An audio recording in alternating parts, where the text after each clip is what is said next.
So I just wanted to check out this neck. It's a left-handed, so it's going to be going on to a right-handed guitar body or bass guitar body. So I can use these. I've got these old. Where are they? Here they are. I've got these old Grover bass tuners, but they're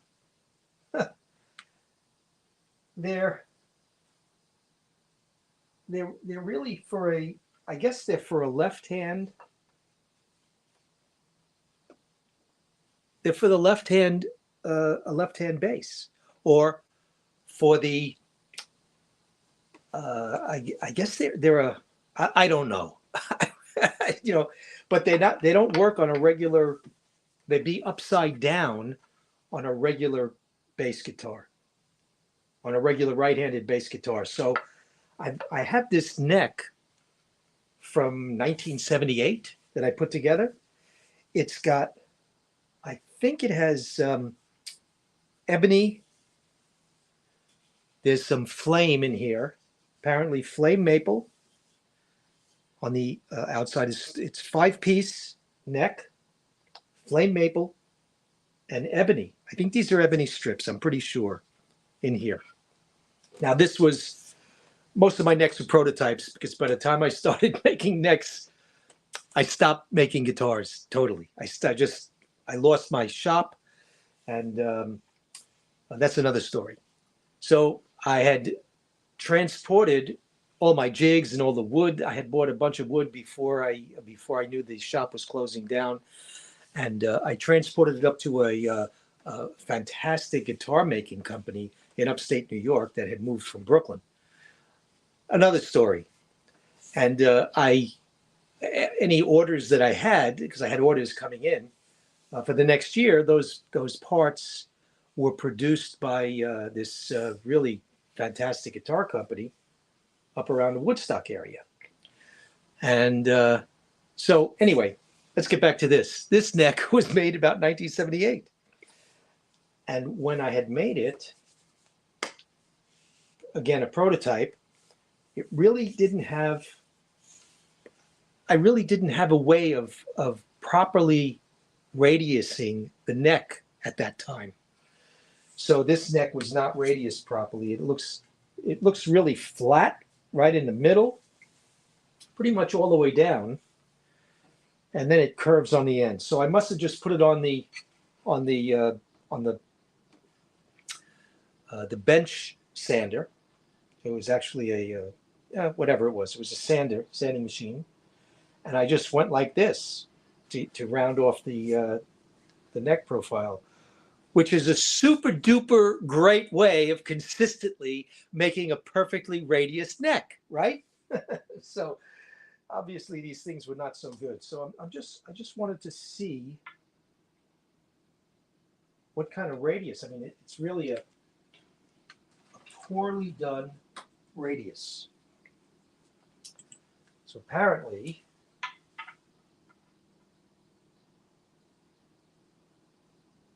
a 20 wouldn't be correct. Oh, 16 is actually close. Let's see what we got here. 16, 20. Nope. Nope. Nope. It's really a bad.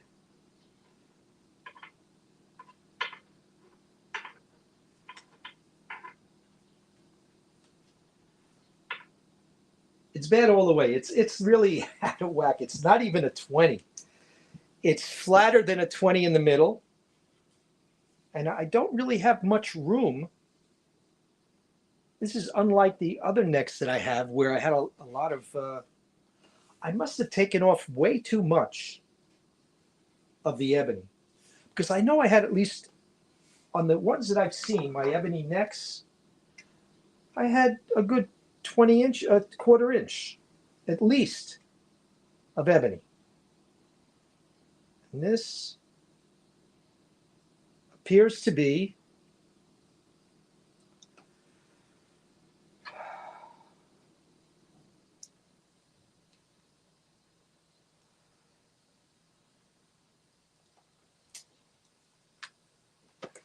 appears to be not that. It appears to be not a 1/4 inch. Appears to be a lot less than a 1/4 of an inch. So let's see what we got here.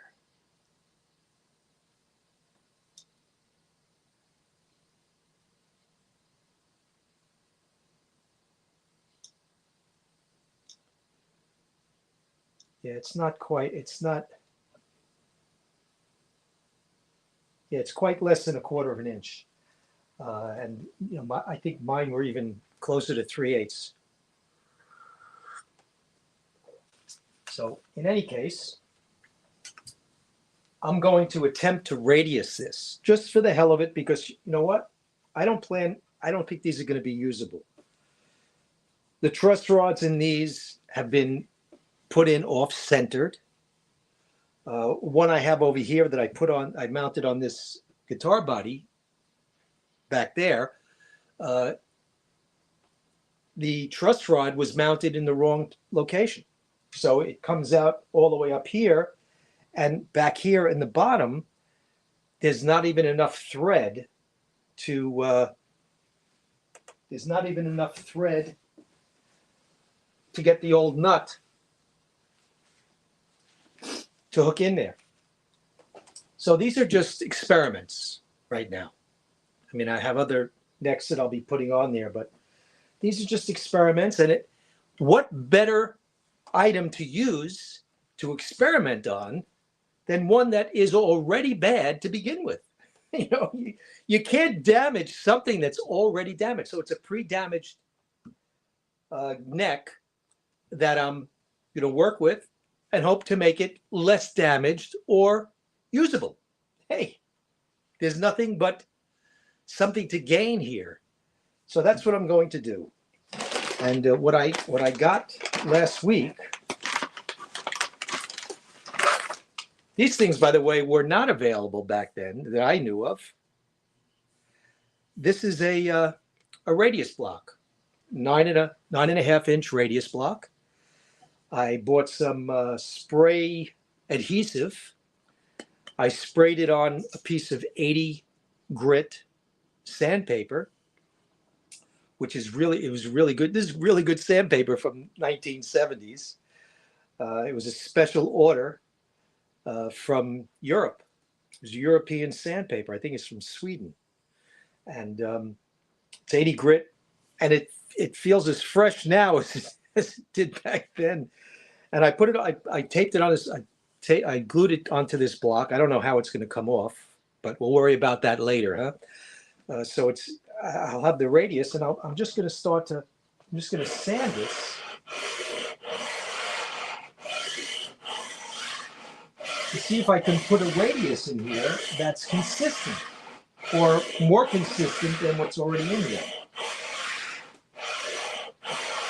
Now, what's really cool about this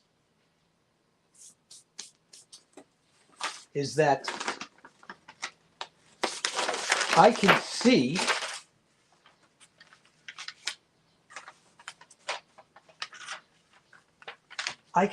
this as it's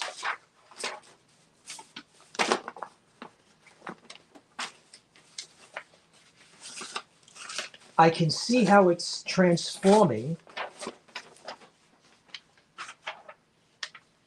as it transforms.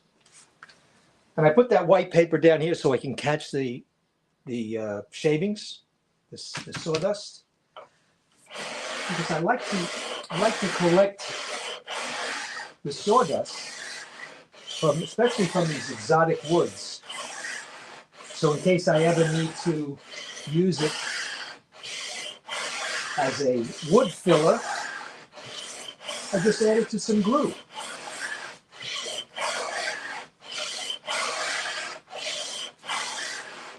Now I'm going to show you something. There you go. I don't know if you could see this, but as I do this, I can notice the patterns of how it's sanding. And so I will keep sanding it until it evenly grabs every part of this board. And then I'll go and check it to see if it's 9.5.